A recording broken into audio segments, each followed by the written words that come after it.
want to welcome all our viewers in the United States and around the world. I'm James Pierre. Joining us now is Ambassador Clause Alix Bertand. He's the founder and captain of Haiti Polo Team, president of the La Fédération Haïtienne de Polo, Haitian Polo Federation. We are very honored and glad to have him here with us to have a wonderful conversation. Ambassador, thank you so much for being here with us. Thank you for having me. So glad to be on the platform with you. Of course, it's an honor to have you here. We'll talk about a lot that I think our viewers will get to know you much better. First, you were born in Haiti, but you spent summers in Barbados. That's very curious. Tell us more about that back and forth. Not every summer. I wasn't that fortunate. A few summers in Barbados that introduced me to the sport of polo. But yes, I grew up in Haiti. I spent all of my primary school and a couple of the secondary school years in Haiti. We lived there full time until we emigrated out of the country in the late 80s. Ah, wonderful. Let's talk about life in Haiti. How was it for you growing up in Haiti? How was life for me? Well, I think that's a multifaceted question because there were different aspects of my life. You know, what I remember in terms of the wonderful aspects of growing up in Haiti was a tremendous frame of family. It seemed that every neighbor was an extension of our family. It was an extremely safe place when I grew up there. You know, we all the kids played together. I've often said, if I could go back to that Haiti, that would be where I would want to raise my children. Super. We'll talk more about Haiti throughout the interview, but I want to talk about the polo sports. Many of our Haitian viewers know you more from that perspective. Tell us more about the passion that grew up since a little child to that sport and how you entered you did your first step. You know, as everybody knows, my parents had sent me to Barbados to spend a summer there, and that was the summer that I was introduced to the sport. I had done quite well with it, so when I came back to Haiti, the coach that I had under whose tutelage I was said, you know, he has a talent, you should keep him playing. But it was not till I really emigrated out of the country that I had the opportunity to really excel and become better at it. So I went to Berkeley for my undergrad and I played there. I also played at Stanford. And from then on, eventually played for Team USA, Team USPA. And that from 2003 to 2013, I was on the team for Team USPA and Team USA. After that, I could say in the middle of that, our infamous earthquake happened in Haiti in 2010. And I was contacted after the earthquake as a means and a way to say, is there a way that you could help us to rebuild, to bring Haiti exposure to your sport? And at first, it seemed almost an impossible task, given that I was playing for the United States. But I made the decision at the end of 2011, the beginning of 2012, not to renew my contract and to use 1 year to travel and play for Haiti. And that was effectively how the team was born. Wow, interesting enough. And you have representing Haiti at so many countries internationally, so proudly representing Haiti. What that means to you, representing Haiti to the world? That's an emotional question. It's a really emotional question, because if we go back to my decision to play for a year, it was really supposed to be for 1 year, for one season. And, you know, gathering players, signing players up, and going abroad to play. I still remember that our first match was in Shanghai, and we had no expectations of winning. The entire experience was much more about, let's utilize this platform to bring light and to utilize every opportunity that we had with the press to bring Haiti forward. That being said, when we started winning, it really changed the game. It really gave me a new perspective. We won in Shanghai and in Argentina, eventually, the American internationals, and one after the other, the team became bigger than its own name. So representing Haiti, what does that mean for me? I still can tell you that every time I play, and every time they play the national anthem at the beginning of the match, as the Haitian flag rises, I get emotional.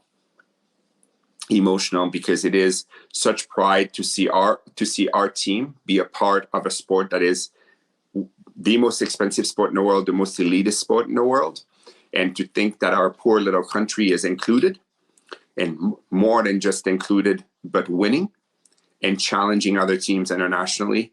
For me, that is something that is beyond emotional. It is something that gives me an opportunity to give back to my country and to utilize that platform to bring more awareness on so many different issues and so many things that we go through in our country. And a sport that is not so popular as well in Haiti. Very few practice it. And not at all. You're representing right? Haiti so well on that perspective. Not at all. Polo was played in Haiti from 1905 to 1918. There were polo fields. There were lots of matches. As a matter of fact, there were some very famous players, including Walt Disney, that played in Haiti back in those years. But it was not until I brought it back that this sport got reintroduced to our nation as an opportunity and a way to open doors for many potential people who ride horses there and who might have the talent and might want to continue the flame that I started. And not only you representing Haiti so well, but you also receive several titles. I have so many right here in front of me. As CARICOM named you favorite Haitian athlete. That was amazing. And you have also Sidelines magazine as the hot horseman. That one needs an explanation. Those are all very nice, but I think the title that meant the most to me was when, after winning the international, the Haitian president at the time, President Martelly, brought me back to Haiti and named me ambassador.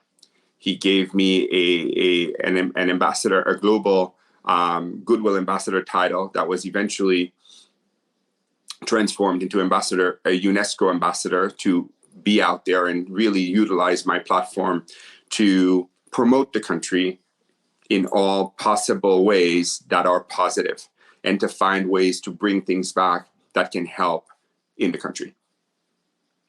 Amazing. Mr. Ambassador, we are truly honored to have you here. We cannot talk polo without that wonderful team player, a horse. Passion for you for horse. Your partner has to be your best friend. Obviously, there should be a chemistry. Take us back to the chemistry before you even ride a horse, the chemistry that you have with the horse. We switch horses every 3.5 minutes.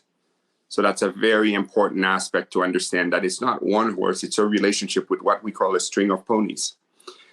Each player literally needs that animal to be with it. And I've broken every bone in my body when I've tried to partner with an animal that was not up for it, if that makes sense. So super important to find that chemistry, just like we do with humans. Horses are scoping us miles before we even arrive next to them. They're deciding if our energy is in alignment with their own. So I can tell you that amongst my horses, or amongst the horses that I play, I can very quickly tell if this is an animal that wants to play with me, if it's an animal that wants to partner with me. We can literally fly together. We become one. Versus if it's an animal that is not so keen on perhaps my energy, or not interested in playing with me, or more interested with playing with someone else. Because we've seen that too, where you try to play on one horse and he's not interested. He's like, get off me. But someone else gets on and there's no problem at all. So there is a partnership. there is chemistry more importantly than the partnership that is, how would I say, welded between the player and the particular pony that you're only riding for 3 minutes at a time, 3.5 to 4 minutes at a time. Then you're jumping on the next one. So very, very important, very similar to a Formula One car, where the car is perfectly tuned to the player. The horse is perfectly attuned to you and you to them. And together you become one force to play the game. A game where every single second matters. You cannot make mistake. You need to have that chemistry with the horse, but not only that friendly side of you with horse, but also your love for dog. Tell us more about that. We find several pictures of you with your dogs or with dogs as well. Where that passion came from? That's an interesting question. You know, I've always had dogs growing up, and bulldogs are my thing. So, you know, they're like my children. I don't have any kids, so they're sort of the extension of me. I take them everywhere. they're at polo matches. They're all over the globe with me whenever I can take them. And I think the connection is a connection of humanity. It is understanding that all beings are alive, all beings have a soul, all beings connect on a certain level. And whether it be my dogs or my horses or any animal, really, I understand that there is a strong soul living behind that figure that we see. So yes, I love my dogs. I have had them my whole life. Meaning, you know, from being a little boy to now, we always had dogs in our life, and they're very much the bosses of the house. Wow, the bosses of the house. We've seen pictures of them everywhere. Actually, on a this bed. Is my house. They are the bosses, and they are in your bed, and every single places you also taking good care of them. They call the shots. You said you grew up with dogs. Tell us about that experience. You know, growing up with dogs in the house. Is that a form of protection? We know in the Caribbean that could be. I don't think so. I mean, I would have. I was barely walking when someone gave me a dog as a present in Haiti back then. In Haiti, dogs don't tend to be part of the household. They tend to be out in the yard. So we didn't. I can't say that there was ever a time where an infusion happened, but as long as I've been conscious, I've always had them in my life. Wow. Amazing thing to know. Talking back about Haiti, we also know that you spent, childhood in Haiti, grew up back to school in Haiti. Tell us back about some friendship that you created going back, in Haiti as a child. Did you make any friends in Haiti? How was it going to school in Haiti? How was it going to school in Haiti? I mean, that's a multifaceted question. I think that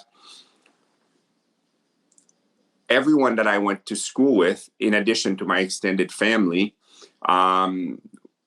we started in pre-kindergarten together and sort of made our way through kindergarten and eventually through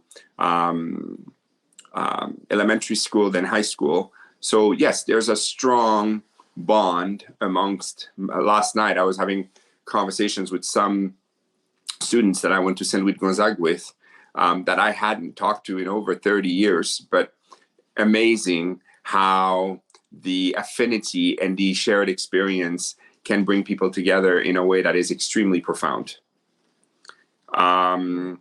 But my experience of going to school there and making friendships there and having friends there was, I think, like most children, where you have kids in your class that you're closer with and other kids that you're less close with, but everybody knows each other. It was, again, a time where the country was extremely safe, so everyone felt very safe to interact with each other amongst the kids. But overall, that's how I would describe it. Yeah, many of our viewers reach out to us when I mentioned that I will be honored to have you on a show. They tell us about different stories, and another part of the information that we gathered is really a really sad sad part of the story is among many in Haiti. You also have been having a bad experience, if I want to describe that, in school, being molested or you know harassed by your instructor. If you are open to that, I would like to know if you can recall any part of that, what happened during that time. And I know it's when you were 11, if I recall. That's a more difficult part of my experience there. A part of it that was less joyous and a lot more painful. But I will start by saying that, yes, it was sexual abuse in its purest form, and rape in its purest form. And it's something that went on for close to 2 years. I was 11, about to turn 12 when it started.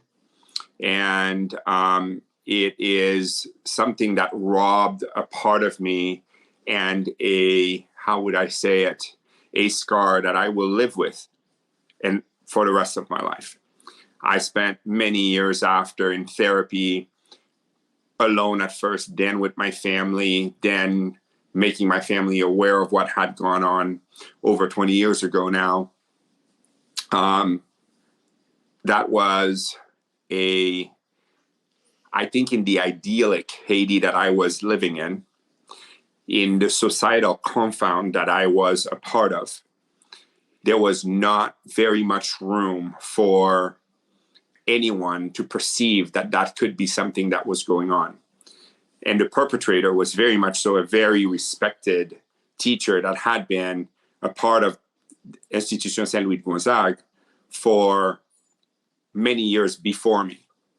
This was someone that we are now finding out that Evans Lescouflair has been doing this to say hundreds of kids would not be an understatement. But with hundreds me personally, of kids would be an understatement. Would be an understatement from what we're uncovering. This is not. I'm not an isolated incident. This is a man who, it begun for me one day after he did physical education for us. That was his class, and it begun after one afternoon after our physical education class, where he told me that I hadn't been enthusiastic enough. I didn't participate with enough fervor, and that I needed to stay after class to make up for it. And in that, of course, when you stay and every child has gone home and there's no one around to observe what's going on, that was the very first time that he ordered me to take my pants down. There was, he touched me in my genitals and in private areas that were very, very uncomfortable for me. But nevertheless, as a predator, my discomfort did not, and my repulsion did not stop him. On the contrary. And as I'm telling you this, I apologize in advance to anyone listening if I get emotional, because I sort of almost have to relive it as I tell the story. And that's how it begun. What I remember distinctly after that experience happening is I went home feeling a sense of guilt, a sense of that what had I done to provoke that? What was it how do I avoid this from happening again? And then there's a tremendous shame that takes over, that is almost like a ghost that is on your shoulder.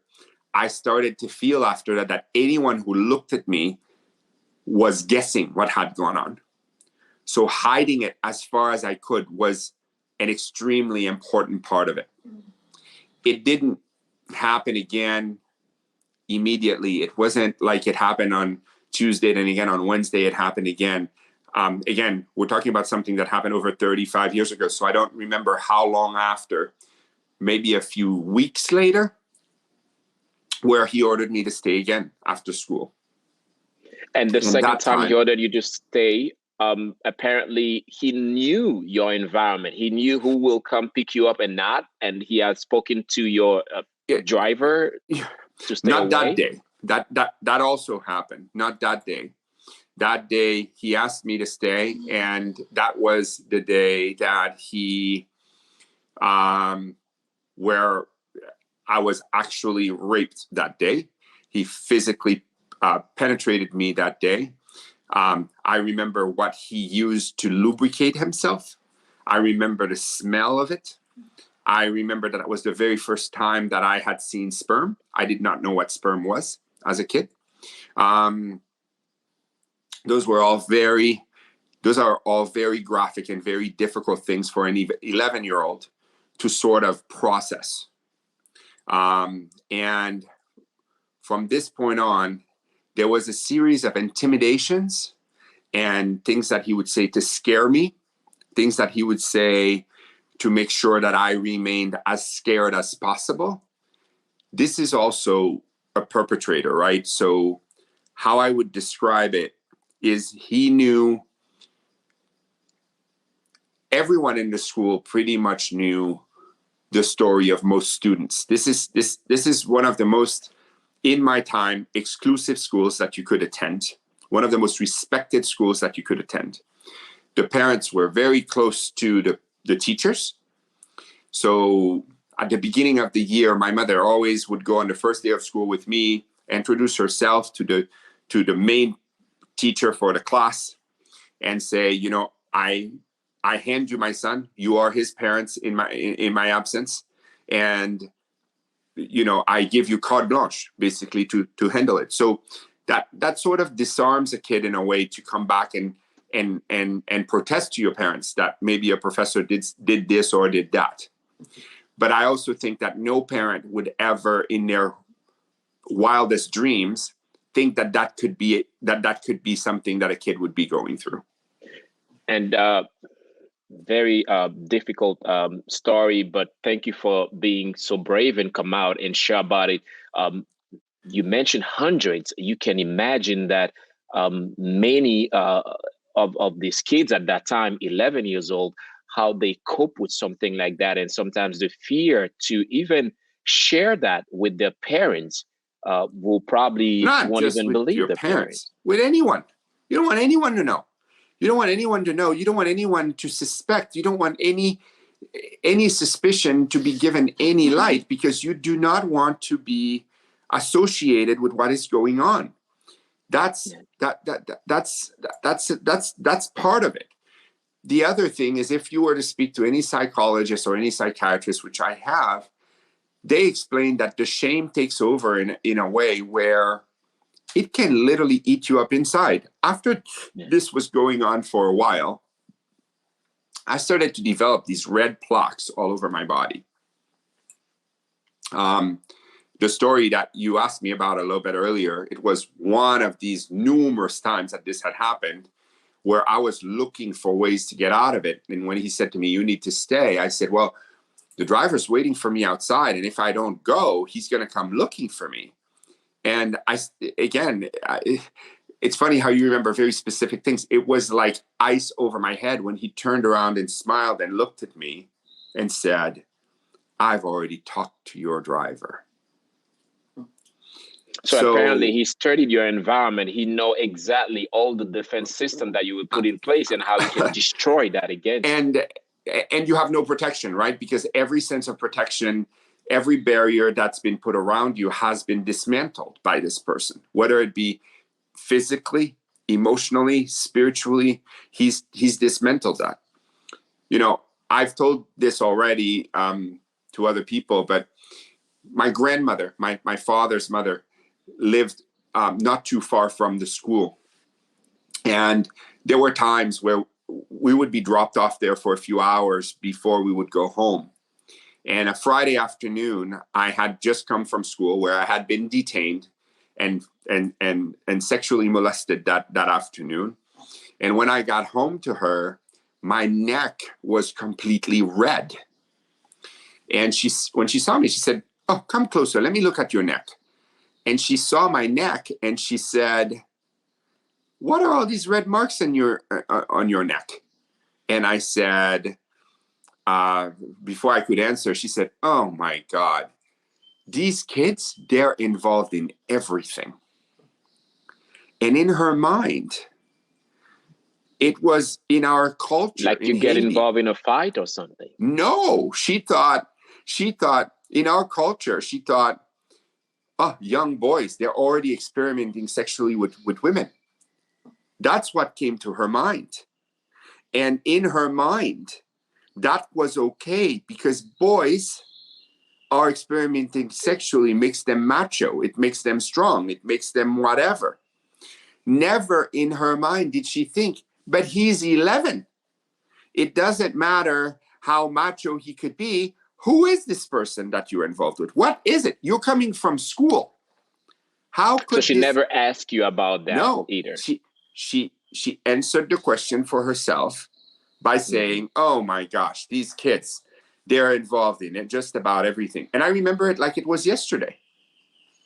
So part of my reason for coming publicly, because again, my family and I, we dealt with this 20 years ago internally. Yeah. It's always remained a private family matter, is because those signs, those things that were there, perhaps if someone hears my story and understands what happened, they'll be able to better protect their kids and their family. Because what I can tell you today is that once you are raped or once you are physically or sexually assaulted, like I was, it affects your whole family. It's not just the person who was the victim that's a victim, but your mother, your father, your sister. Everyone becomes a victim because everyone becomes afflicted by what happened. Absolutely. So, there were so many different stories, and there are people out there, and these are questions that have been asked already by people that say, but my gosh, what were you going to do to get out of it? Well, the only way I knew to get out of it was to get myself kicked out of that school. I remember having several conversations with my father and some with both my parents, asking them to please take me out of that school. But their interpretation was that I didn't want to study, I wanted to have fun, and I wanted to go to an easier school. And to them, their role was to push me to be the best student that I could be. So that went in and out of one ear. And they even promised me, I said, well, if you do better in school, we'll change your schools. But of course, as soon as I did better, they don't want to change your schools because you're doing well. Why would they change your schools when you're doing well? Yeah. So in my mind, in my childhood mind, the only thing that I could do to get out of it is I stopped studying. I was always a fairly good student, and my grades plunged. There was a plummet of my grades. That again should have been a sign to my parents to say, well, why is it that for years he's always been a fairly good student and suddenly his grades are plummeting? There must be something going on. But that didn't really alert them in that direction. It alerted them that maybe I needed more help. Maybe I needed more private lessons. Maybe I needed help with other teachers to help me with the new subjects that I was studying. And I tell you, for people who wonder, it was hell. Because at school, I'm being sexually molested. My classmates are all sort of making fun of me because they're watching me become from a good student to a mediocre student, and they're calling me stupid and words that do not necessarily reinforce your sense of self and self-esteem. And then at home, when I bring my report cards, I'm being spanked and I'm being punished because I'm not studying. There was no safe place during those years. And this goes on and on until what time or at what age, at least, your parents realized that, hey, I wait a can't tell minute, you something exactly is what age. not I know it was right. approximately 2 years. Approximately 2 years. But when I got sick, when all these red marks started showing up all over my body, my mother took me to the pediatrician that used to take care of us. And the pediatrician, after running blood work and doing an extensive search, said, you know, I think that he might have mono, a beginning of mono. And has he been under a lot of stress recently? My mom said, well, you know, he hasn't been doing as well in school, and we've been pushing him to study. And she said, you know what? At the beginning, as kids approach puberty, there are some changes in them. Why don't you keep him at home for a bit? Don't let him go to school for a bit. And we had just moved from Pétionville, where we used to live, to Fermat, which is outside, kind of in the mountains above Port-au-Prince. And a Sunday afternoon, I was in my bedroom when my father came and knocked on my door and said, come with me. And I went with him, only to arrive in our living room to see Evans Lescouflair, that man, sitting in the living room of my parents. Number one, how did this man find out where we were living? We hadn't been living there very long, maybe a couple months, maybe 2 or 3 months, number one. Number two, he wasn't a friend of the family. He wasn't friends of anyone. Somehow he He managed to found gather information to find he you. found me. And he explained to my parents that he was an expert in child psychology, that he had been following my decline in my studies, and that was not unusual, and that he could help me because I'm a smart student. I just need help to get through that period, and he would be more than willing to help me. And my father told me that afternoon, Evans Lescouflair is going to come and pick you up on Sunday afternoons to work with you. And I don't know if you can understand the change, because while at school, there was always a possibility of me imagining that I could get out of it. But now it was under my parents' orders that I was going with him. And the man lived at least an hour away from where we lived. He drove up every Sunday afternoon to come and get me. Drove all the way to La Plaine, which is where he had his house, in a highly isolated area in the time. His house was the only house that I could see as for miles before, once we got in. It was gated. He would rape me, sexually molest me during that time, and then bring me back home. And again, for those who wonder, why can't a kid tell its family? Well, it was my very family that ordered me to go with him. So, and how did it end? It came to an abrupt end because I made sure that I got kicked out of that school. I got kicked out. I had a really bad summer because I was punished throughout the entire summer for not studying. But with that came oxygen for me. And do you know what else is strange? When I left that school, I left one school because I was at the bottom of the class and got kicked out of it because my grades were so low that they did not feel that I could sustain the courses. Mm-hmm. The new school that I attended, I was at the very top of that school from the first day. But no one made the relationship. People said, oh yes, the school you are at, the curriculum is so advanced, you're going to be at the top of the class here. No, that wasn't it. It was because I needed to get out of that Calvary that I was going through, and I needed to find a way to stay alive, if you would, in that process. That being said, I said it the other night in the interview that I gave.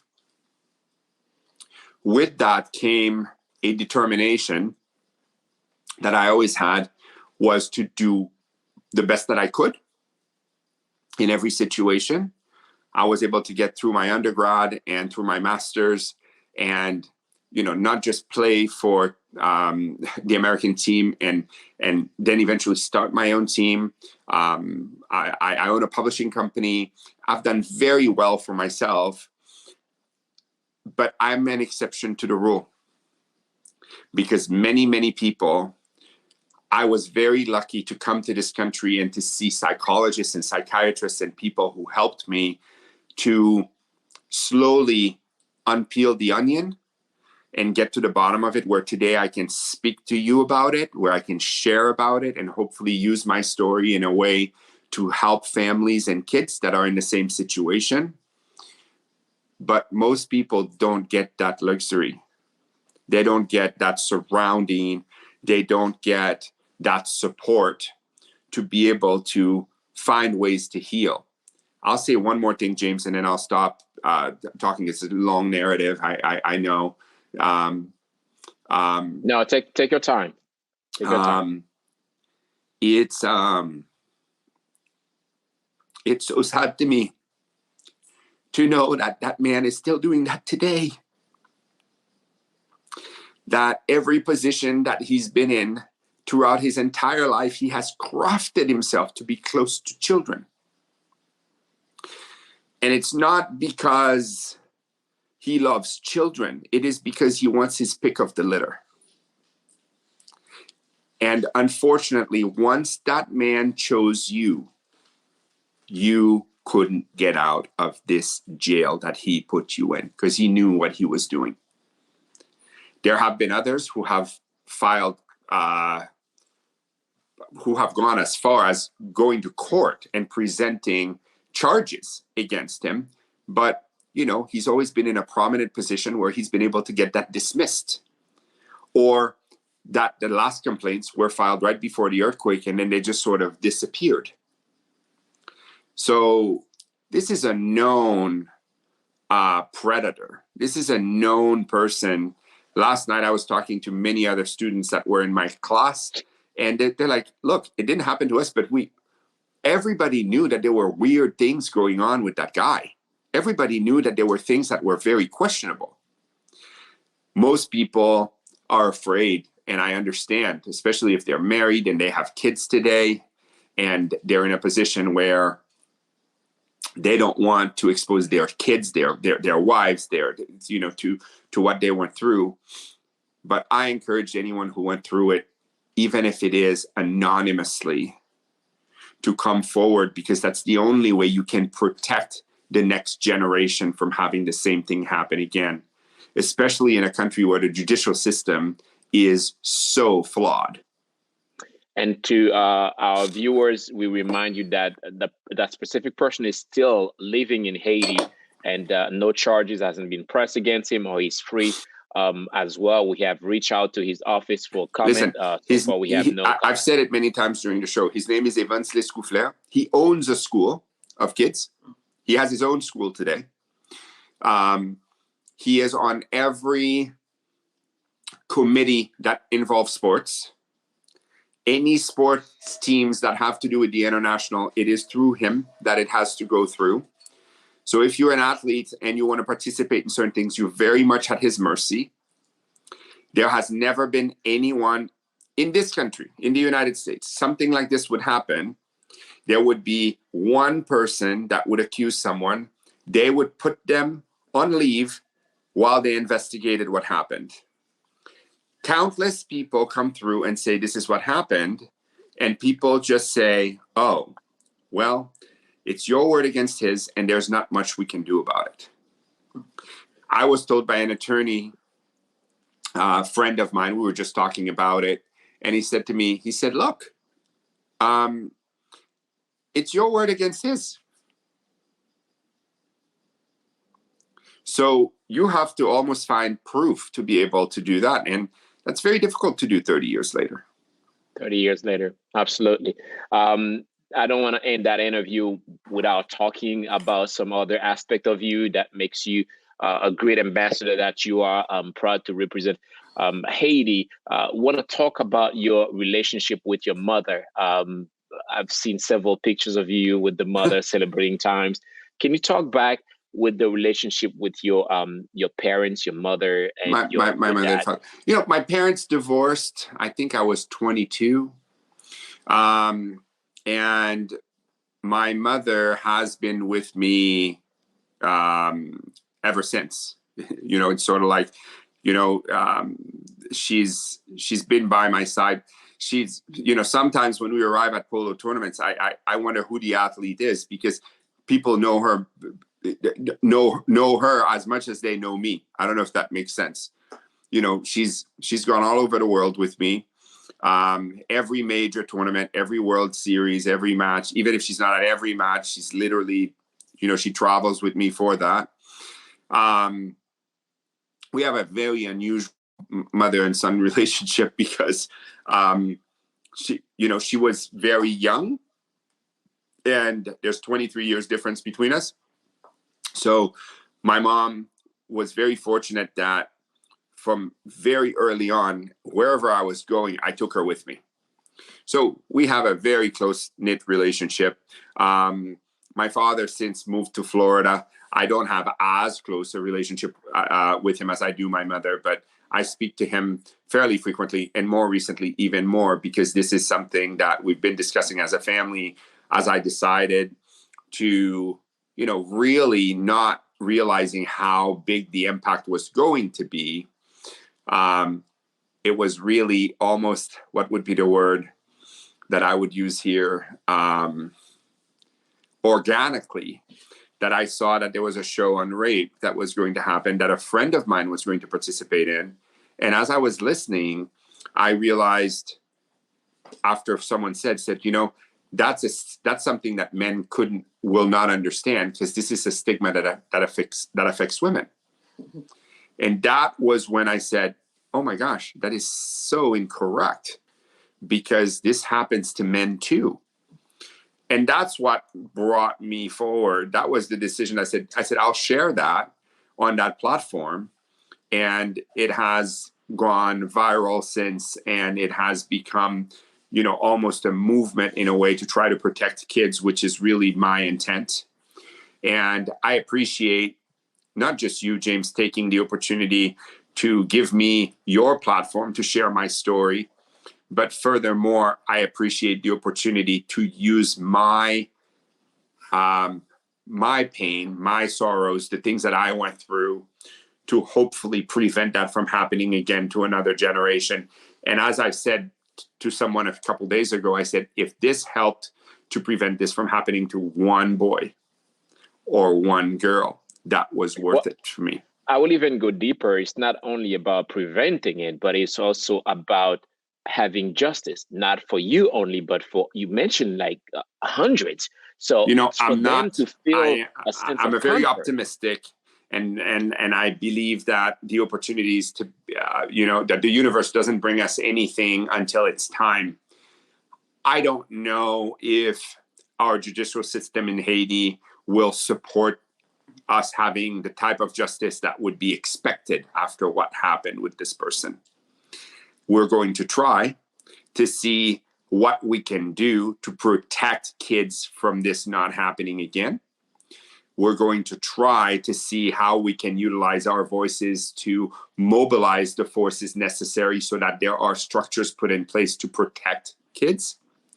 And if there's more that results out of it, then we have exceeded the expectation. If we were talking about, you know, we see it in this country all the time. We see it in this country all the time where, you know, like Ahmaud Mulberry, or some of the things that we've seen where justice isn't served correctly. And it requires an uproar from people for us to be able to get the results that we're looking for. Yeah. Look, there is such a thing as rape. And there is no rape that is acceptable, whether it is of someone who's ailing and old or a child. But when you attack a young child, when you attack a kid that has no way of protecting himself, you scare them. You tell them that if they tell other people that they will be destroyed, that they will be a pariah.